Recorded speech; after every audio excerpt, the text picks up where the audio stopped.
శాంతి చర్చల విరమణ ఒప్పందం జరగకుండానే ట్రంప్ పుతిన్ మధ్య జరిగిన సమావేశం ముగిసింది. ఉక్రెయిన్తో యుద్ధంపై ఇద్దరి మధ్య ఒప్పందం కుదరలేదు. భేటీ బాగా జరిగిందంటూనే ఒప్పందం కుదరలేదంటూ అమెరికా అధ్యక్షుడు ట్రంప్ క్లారిటీ ఇచ్చారు. ఉక్రెయిన్తో యుద్ధంపై పుతిన్ కూడా క్లారిటీ ఇవ్వలేదు. అలస్కా వేదికగా ట్రంప్తో పుతిన్ సుదీర్ఘ భేటీ అయింది. అనేక అంశాలు చర్చకు వచ్చినట్లు ట్రంప్ ప్రకటించాడు. మరికొన్ని సమస్యలు పరిష్కరించుకోవాల్సి ఉందన్నారు ట్రంప్. ఉక్రెయిన్ యుద్ధానికి సంబంధించిన మినహా మిగిలిన అంశాలపై ఇద్దరి మధ్య ఏకాభిప్రాయం కుదిరింది. త్వరలో మాస్కో వేదికగా మరోసారి సమావేశం కాబోతున్నారు. యుద్ధంపై త్వరలో ఉక్రెయిన్ అధ్యక్షుడు జెలెన్స్కీతో సహా యూరోపియన్ యూనియన్ నేతలతో మాట్లాడతారంటూ ట్రంప్ చెప్తున్నాడు. జెలెన్స్కీతో సమావేశం తర్వాత మరోసారి పుతిన్తో ట్రంప్ భేటీ అయ్యారు. ఈ సమావేశంలో పుతిన్ మాత్రం స్పందించలేదు. నిర్మాణాత్మకమైన కొన్ని నిర్ణయాలకు అంగీకరించినట్లు వెల్లడించారు. ఉక్రెయిన్తో యుద్ధం ఆపే వరకు రష్యాతో బిజినెస్ చేయబోమంటూ అమెరికా అధ్యక్షుడు క్లారిటీ ఇచ్చారు. ఈ సమావేశంలో పుతిన్ సహా పలువురు రష్యన్ వ్యాపారవేత్తలు, రష్యాకు సంబంధించినటువంటి కొంతమంది మంత్రివర్గ సహచరులు హాజరయ్యారు. ట్రంప్ పుతిన్ మధ్య సరైన ఒప్పందం కుదరకపోవడంతో భారత్పై విధించిన టారిఫ్లపై తీవ్ర ప్రభావం చూపే అవకాశం కనిపిస్తుంది. భారత ఉత్పత్తులపై మరికొన్ని రోజులు ట్రంప్ టారిఫ్ కొనసాగే అవకాశం కనిపిస్తుంది. రష్యా నుంచి ముడి చమురు దిగుమతి చేసుకుంటుంది భారత్. దీనిపై సెకండరీ టారిఫ్లు విధిస్తామంటూ ట్రంప్ ఇప్పటికే హెచ్చరించారు. తాజాగా ట్రంప్ పుతిన్ చర్చలు విఫలమవడంతో సెకండరీ టారిఫ్లు మరింత పెరిగే ఛాన్స్ ఉంది. భారత్ రష్యా నుంచి ముడి చమురు కొనుగోలు ఆపేస్తే రష్యాపై తీవ్రమైన ఒత్తిడి పడుతుందని భావిస్తున్నారు అమెరికా.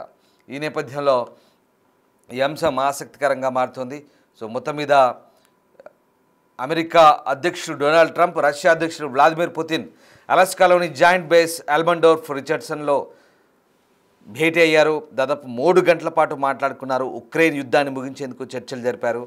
ఈ సమావేశం ఉక్రెయిన్ యుద్ధాన్ని ముగించడానికి ట్రంప్ చేస్తున్న ప్రయత్నాల్లో భాగంగా జరిగింది. కానీ తొలి చర్చల్లో ఎలాంటి ఫలితం రాలేదు. అంటే యుద్ధాన్ని ముగించడానికి రష్యా రెడీ అవ్వలేదు, ఎలాంటి హామీ ఇవ్వలేదు. ఈ భేటీకి కీలకమైన ఉక్రెయిన్ అధ్యక్షుడు వ్లాదిమిర్ జెలెన్స్కీని కూడా పిలవలేదు. ఆయన లేకుండా చర్చలు ఏంటంటూ ఐరోపా సమాఖ్య ఆందోళన వ్యక్తం చేసింది.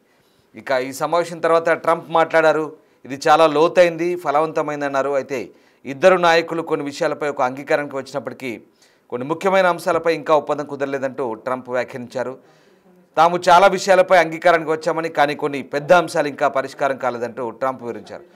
సమావేశం తర్వాత ఇద్దరు నేతలు ప్రెస్ నుంచి ఎలాంటి ప్రశ్నలు స్వీకరించకుండానే జాయింట్ ప్రెస్ కాన్ఫరెన్స్ నిర్వహించారు. ఇక కాన్ఫరెన్స్లో మాట్లాడారు. ఇక పుతిన్ ఈ సమావేశం గురించి మాట్లాడారు. రష్యా అమెరికా సంబంధాలను మెరుగుపరచడానికి పేజీలు తిరగాల్సిన సమయం ఆసన్నమైందన్నారు. తదుపరి సమావేశం మాస్కోలో జరగవచ్చన్నారు. ట్రంప్ ఈ ప్రతిపాదనను ఆసక్తికరమైందని అన్నారు. అయితే ఇది కొంత వివాదాస్పదంగా ఉండవచ్చన్నారు. జో బైడెన్ బదులు ట్రంప్ అధ్యక్షుడిగా ఉంటే అసలు ఉక్రెయిన్ యుద్ధమే వచ్చేది కాదంటూ పుతిన్ కూడా వ్యాఖ్యానించారు. మొత్తం మీద ఈ సమావేశం చాలా ఆసక్తిని రేపింది. ప్రపంచ మీడియా కూడా పూర్తిగా అక్కడే తిష్ట వేసింది. ప్రపంచమంతా కూడా ఆసక్తిగా గమనించింది. ట్రంప్ పుతిన్ సమావేశంలో ఎలాంటి పరిణామాలు చోటు చేసుకుంటాయి, ఏం జరగబోతుందని ప్రపంచమంతా ఆసక్తిగా ఎదురుచూస్తుంది. ఇక ఈ సమావేశం ముగిసిన తర్వాత జాయింట్ ప్రెస్ కాన్ఫరెన్స్లో ఇరువురు నేతలు మాట్లాడారు. ఒకసారి చూద్దాం. Agreed on most of them, I would say. A couple of big ones that we haven't quite gotten there, but we've made some headway. So there's no deal until there's a deal. I will call up NATO in a little while. I will call up the various people that I think are appropriate, and I'll of course call up President Zelensky and tell him about today's meeting. It's ultimately up to them. They're going to have to agree with what Marco and Steve and some of the great people from the Trump administration who've come here, Scott and John Ratcliffe. Thank you very much. But we have some of our really great leaders. They've been doing a phenomenal job. We also have some tremendous Russian business representatives here, and I think everybody wants to deal with us. We've become the hottest country anywhere in the world in a very short period of time, and we look forward to that. We look forward to dealing. We're going to try and get this over with. We really made some great progress. ఈ సమావేశానికి ముందు యుద్ధానికి సంబంధించి ముఖ్యంగా యుద్ధాన్ని ఆపడమే ముగించడమే తన లక్ష్యం అంటూ ట్రంప్ మరొకసారి ప్రకటించినప్పటికీ సమావేశానికి ముందు మరోవైపు ఉక్రెయిన్పై రష్యా దాడులు మాత్రం కొనసాగించింది. మొత్తం మీద సమావేశం 3 గంటల పాటు కొనసాగింది. అయినప్పటికీ కూడా ఎలాంటి ఫలితము లేని పరిస్థితి. ఇక ఈ సమావేశంలో ఫలితాలు ఇంకా స్పష్టంగా లేవు. కానీ ట్రంప్, జెలెన్స్కీ, నాటో ఇతర అధికారులతో తర్వాత చర్చలు జరుపుతారంటూ చెప్తున్నారు. ఈ సమావేశంలో ఉక్రెయిన్ యుద్ధాన్ని ముగించడానికి ఒక ప్రాథమిక అడుగు అనుకోవచ్చు, కానీ అది గణనీయమైన ఫలితాలు సాధించలేని పరిస్థితి. రాబోయే నెలల్లో మరిన్ని చర్చలు జరగవచ్చును, బహుశా జెలెన్స్కీ కూడా అందులో చేరవచ్చంటూ ట్రంప్ అంటున్న పరిస్థితి కనబడుతుంది. సో మొత్తం మీద 3 గంటల పాటు సుదీర్ఘంగా జరిగినటువంటి ఈ సమావేశంలో పూర్తి స్థాయిలో ఎలాంటి ఏకాభిప్రాయం కుదరలేదు. మరొక సమావేశం మాస్కోలో ఉండబోతుందంటూ అటు పుతిన్ కూడా చెప్తున్న పరిస్థితి. సో మొత్తం మీద 3 గంటల పాటు సాగిన ఈ సమావేశంలో ఎలాంటి యుద్ధానికి సంబంధించిన శాంతి ఒప్పందం ప్రకటన కానీ కాల్పుల విరమణ ప్రకటన కానీ చేయలేదు. అంతకుముందు ఇరువురు నేతలు అలస్కాలోని యాంకరేజ్ చేరుకున్నారు. అక్కడ పుతిన్కు ట్రంప్ ఘన స్వాగతం పలికారు. ఇరువురు నేతలు కరాచాలనం చేసుకొని ట్రంప్కు చెందిన వాహనంలో సమావేశ ప్రాంగణానికి చేరుకున్నారు. విమానాశ్రయంలో ఇరువురు నేతలు మీడియా అడిగిన ప్రశ్నలకు సమాధానం చెప్పకుండా వెళ్ళారు. సో ప్రపంచ దేశాలన్నీ ఈ భేటీని ఆసక్తిగా గమనించాయి. ఎలాంటి ప్రకటన వెలువడుతుందోనంటూ అందరూ కూడా ఆసక్తిగా ఎదురుచూశారు. అయితే అప్పటికే అందరూ ఊహించిన విధంగా విలేకరులు అడిగిన ప్రశ్నలకు సమాధానం చెప్పకుండా తాము చెప్పదలుచుకుంది చెప్పి ఇరువురు నేతలు కూడా వెళ్ళిపోయిన పరిస్థితి కనబడుతుంది.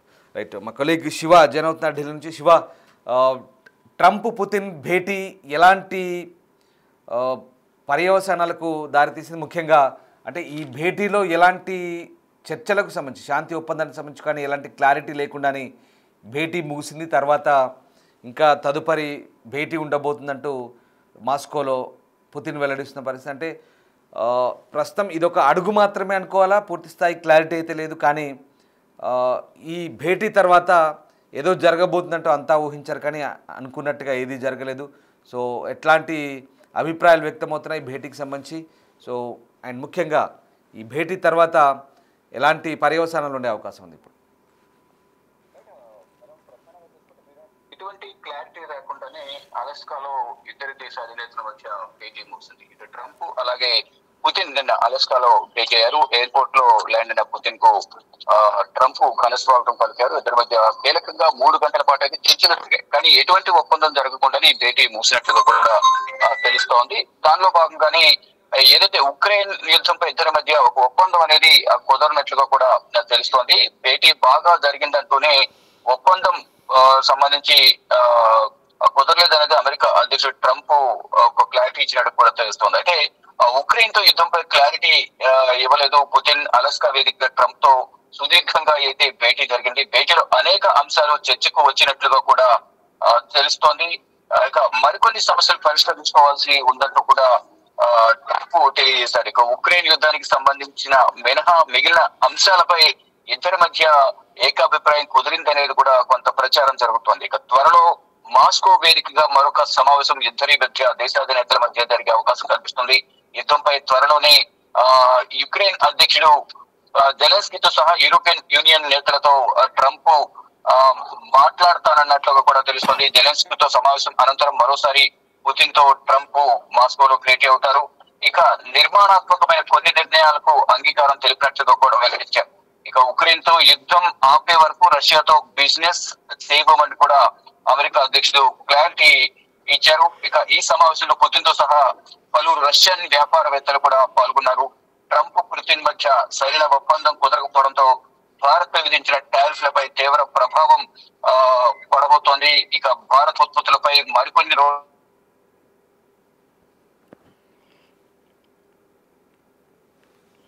కొనసాగి సెకండరీ టారిఫ్ లో విధించమని కూడా ట్రంప్ హెచ్చరికలు జారీ చేస్తున్నారు.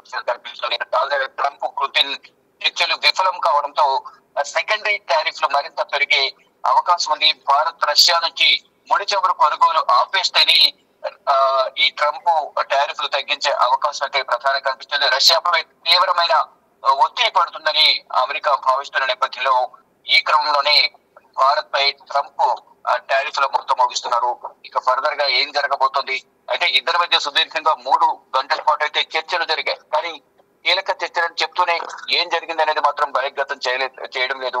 కానీ మరోసారి జెలెన్స్కీతో ట్రంప్ భేటీ అయిన తర్వాత ఆ ఇద్దరి మధ్య జరిగిన చర్చల సారాంశాన్ని మళ్ళా మాస్కోలో ఇద్దరి మధ్య జరిగే చర్చలో చర్చించే అవకాశం అయితే ప్రధానంగా కనిపిస్తోంది. రామ్, రైట్ శివ, ఇక్కడ ఉక్రెయిన్ లేకుండా ఎలాంటి ఒప్పందము జరగదంటూ మొదటి నుంచి కూడా యూరోపియన్ యూనియన్ చెప్తుంది. ఇక్కడ ఉక్రెయిన్ లేకుండానే నిన్న జరిగిన చర్చలు కూడా అసంపూర్తిగా ముగుస్తున్న పరిస్థితి.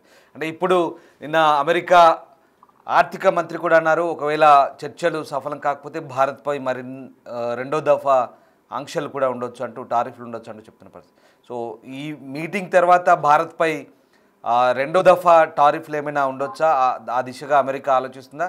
అలాగే రెండోసారి మాస్కోకి పుతిన్ రమ్మంటూ ట్రంప్ను ఆహ్వానించారు. దాంట్లో మళ్ళీ ఉక్రెయిన్, ఈసారి ఉక్రెయిన్, రష్యా, అమెరికా, అంటే ట్రంప్, పుతిన్, జెలెన్స్కీ త్రైపాక్షిక భేటీ ఉండే ఛాన్స్ ఉందనుకోవచ్చా? ఎలా ఉండబోతుంది అంటే రెండు సమాధానాలు ఇక్కడ. భారత్పై టారిఫ్ల విషయం ఎలా ఉండబోతుంది, నెక్స్ట్ జరిగే చర్చలు ఎలా ఉండబోతున్నాయి? వీడినట్లుగా ముందు జెలెన్స్కీతో భేటీ జరిగిన తర్వాత ఈ ఉక్రెయిన్ రష్యా మధ్య యుద్ధానికి సంబంధించి కొంత క్లారిటీ వచ్చే అవకాశం కనిపిస్తుంది. అంటే ఎటువంటి ప్రతిపాదనలు ఉంచబోతున్నారు ఉక్రెయిన్ కు సంబంధించిన జెలెన్స్కీ అనేది చూడాల్సింది. అతనితో భేటీ తర్వాత మళ్ళా త్రైపాక్షిక సమావేశం కూడా ముగ్గురు భేటీ అయ్యే అవకాశం అయితే ప్రధానంగా కనిపిస్తుంది. మరి ముగ్గురి మధ్య భేటీ సందర్భంగా ఎటువంటి విషయాలు చర్చకు వస్తాయని చూడాల్సింది. కానీ రష్యా మాత్రం ఉక్రెయిన్ లోని కొంత భూభాగం తమకు అప్పగించాలని కోరుతుంటే ఉక్రెయిన్ అధ్యక్షుడు మాత్రం జెలెన్స్కీ మాత్రం దానికి అంగీకరించడం లేదు. అందుకనే ఈ వివాదం అనేది, యుద్ధం అనేది ఇంకా కొనసాగుతూనే ఉంది. ఈ నేపథ్యంలో ట్రంప్ జోక్యం చేసుకుని ఇద్దరి మధ్య సరిహద్దు కుదిర్చే పనిలో నిమగ్నమై ఉన్నారు. మొత్తంగా చూసుకుంటే ఈ రష్యా ఉక్రెయిన్ యుద్ధం వల్ల ఇటు అమెరికా ఇటు భారత్ పై టారిఫ్లు విధిస్తుంది. అంటే రష్యాకు సంబంధించిన ఆయిల్ కొనుగోలు చేయడం అనేది ఆపాలి భారత్ అనేది ప్రధానంగా ఒక హెచ్చరిక అయితే పంపించింది భారత్ కు. కానీ భారత్ మాత్రం దేశ ప్రయోజనాల కోసం వెనకడుగు వేసేది లేదు అంటూ చెప్తూనే ఇటు రష్యా వద్ద ఆయిల్ కొనుగోలు చేస్తుంది. దానిలో భాగంగానే ముందు 25% విధించిన టారిఫ్ ను 50% పెంచారు. ఈ టారిఫ్ వల్ల సొంత దేశంలోనే అమెరికా అధ్యక్షుడు ట్రంప్ పైన తీవ్ర వ్యతిరేకత వ్యక్తమవుతుంది. ఫర్దర్ గా ఈ టారిఫ్ అనేది మరింత పెరిగే అవకాశం ఉంది అనేది వైట్ హౌస్ వర్గాల నుంచి కూడా సమాచారం అయితే అందుతుంది. కానీ ఏం జరగబోతోంది, ఇటు జెలెన్స్కీతో సమావేశం అనంతరం మరోసారి మాస్కోలో ట్రంప్ తో రష్యా అధ్యక్షుడు పుతిన్ సమావేశం కాబోతున్నారు. సమావేశం సందర్భంగా ఎటువంటి అంశాలు ప్రధానంగా చర్చకు వస్తాయనేది కూడా వేచి చూడాల్సి ఉంది.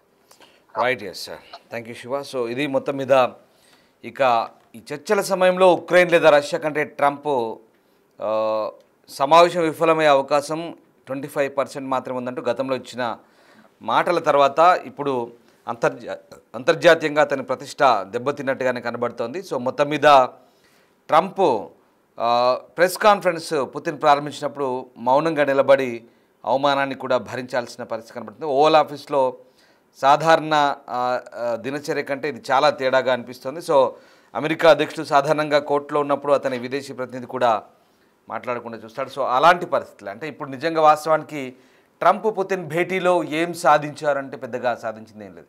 ఒక రకంగా చెప్పాలంటే ట్రంప్ పరువు తీసుకున్నాడు అఫ్కోర్స్. ఎందుకంటే ట్రంప్ ఏదేదో గొప్పలు మాట్లాడారో, అవసరమైతే రష్యాని ఏ రకంగానైనా తన దారికి తెచ్చుకుంటానంటూ చెప్పిన పరిస్థితి. యుద్ధానికి సంబంధించి ఖచ్చితంగా తాను యుద్ధాన్ని ఆపుతానంటూ చెప్పాడు. అధికారంలోకి వచ్చిన రెండోసారి అధికారంలోకి వచ్చిన 24 గంటల్లోపే యుద్ధాన్ని ఆపుతానన్నాడు. కానీ అది జరగలేదు. ఇక్కడ మళ్ళీ సమావేశానికి ముందు చాలా హెచ్చరికలు జారీ చేశారు. కానీ సమావేశం తర్వాత అబ్బాయి అలాంటిది ఏం లేదు, మళ్ళీ మాట్లాడుకుంటాం, చాలా బాగా జరిగింది మీటింగ్ అని చెప్పాడు. కానీ పుతిన్ ట్రంప్ సమావేశంలో ఎక్కడా ట్రంప్ పెద్దగా ఘాటుగా స్పందించిన పరిస్థితులు లేవు. ఇక్కడ చాలా కూల్గానే కొనసాగినట్టు తెలుస్తుంది. కానీ ట్రంప్ పెట్టిన డిమాండ్లకు పుతిన్ పెద్దగా భయపడ్డట్టుగా కూడా కనపడ్డ దాఖలాలు ఇక్కడ మనకు ఆ సందర్భం గోచరించట్లేదు. సో మొత్తం మీద ట్రంప్ పుతిన్ సమావేశం అయితే అసంపూర్తిగా ముగిసింది. ఎలాంటి ఒప్పందం జరగలేదు కాబట్టి ఇది ట్రంప్కు అవమానకరంగా మనం భావించాల్సి వస్తుంది. ఎందుకంటే ట్రంప్ ఏదో చేద్దామనుకున్నాడు కానీ ఏది కుదరలేదు. పైగా ఈ ఒప్పందం చేసి ఇక ఏకంగా నోబెల్ శాంతి బహుమతి నామినేట్ అవుదాము, నోబెల్ శాంతి బహుమతికి పోటీదారుగా మారదామనుకున్నాడు. కానీ ఎక్కడ ట్రంప్ ఆశలన్నీ కూడా గల్లంతైనట్టుగా కనిపిస్తుంది. సో మొత్తం మీద సరే, ఆ అంశాలు ఎలా ఉన్నా పుతిన్ ట్రంప్ శిఖరాగ్ర సమావేశం ఎలాంటి ఫలితాలు ఇవ్వకుండానే మూసింది. సో ఓవరాల్గా మరొకసారి సమావేశం ఉండే అవకాశం కనిపిస్తోంది. ఎటువంటి ఒప్పందం అయితే ప్రస్తుతం జరగలేదు. కానీ ఇది ఒక అద్భుతమైన స్నేహపూర్వక సమావేశం అంటూ ట్రంప్ చేసిన వ్యాఖ్యలు అయితే ఆసక్తి గొలుపుతున్నాయి. సో మొత్తం మీద దాదాపు 2.5 గంటల పాటు సమావేశమయ్యారు. షేక్ హ్యాండ్లు ఇచ్చుకున్నారు, చిరునవ్వులు నవ్వారు. అలాగే ఇద్దరు కూడా చాలా సరదాగా గడిపారు. ఉక్రెయిన్లో రష్యా యుద్ధాన్ని ముగించే ప్రయత్నాలపై రహస్య తలుపుల వెనుక ఇద్దరు కలిసి మాట్లాడిన తర్వాత ఒక జాయింట్ కాన్ఫరెన్స్ నిర్వహించారు. కానీ ఉక్రెయిన్పై భవిష్యత్తుకు సంబంధించి ప్రశ్నలకు సమాధానం ఇవ్వకుండా ఇద్దరు కూడా వాళ్ళు చెప్పదలుచుకుని చెప్పి సమావేశాన్ని ముగించారు. మొత్తం మీద ఈ సమావేశం ఎలాంటి ఫలితాలు ఇవ్వలేదు, ఎలాంటి పురోగతి లేదు. కేవలం ఒక అవగాహన మాత్రమే. అంటే దశల వారీగా ఒక సమావేశాన్ని ఒక సమస్యకు సంబంధించి పరిష్కారం సాధించే ముందు కొన్ని విడతలుగా సమావేశం జరుగుతాయి అంటారు కదా, ఆ తరహానే ఇప్పుడు మనకి ఇక్కడ కనిపిస్తుంది. కేవలం ఒక సమస్య పరిష్కారానికి తొలుత ఎలాంటి పునాదులు వేయాలి, సో ఎలా ప్రారంభించాలనే దానికి ఇది ఒక ఉదాహరణగా మనకు కనబడుతుంది. సో ఒక పెద్ద అంశంపై వెంటనే ఫలితాలు రావు, కొన్ని దఫాలుగా చర్చలు అవసరమవుతాయి. సో ఉక్రెయిన్ యుద్ధం విషయంలోనూ ఇప్పుడు అదే జరుగుతుంది. ట్రంప్ పుతిన్ భేటీ చాలామంది ఏదో జరుగుతుంది అనుకున్నారు, కానీ ఏమీ జరగలేదు. యుద్ధానికి మాత్రం ఇంకా ముగింపు అయితే పలకలేదు. సో మొత్తం మీద జాయింట్ బేస్ ఎల్మండోర్ఫ్ రిచర్డ్సన్లో జరిగిన ఈ భేటీ 3 గంటల పాటు మాట్లాడుకున్నారు, కానీ ఉక్రెయిన్ యుద్ధానికి ముగింపు పలకడానికి మాత్రం ఎలాంటి ప్రకటన అయితే ఇక్కడ వెలువడలేదు. సో భవిష్యత్తులో ఏం జరగబోతోంది, ఎలాంటి చర్చలు ఉంటాయి, వెయిట్ అండ్ సీ.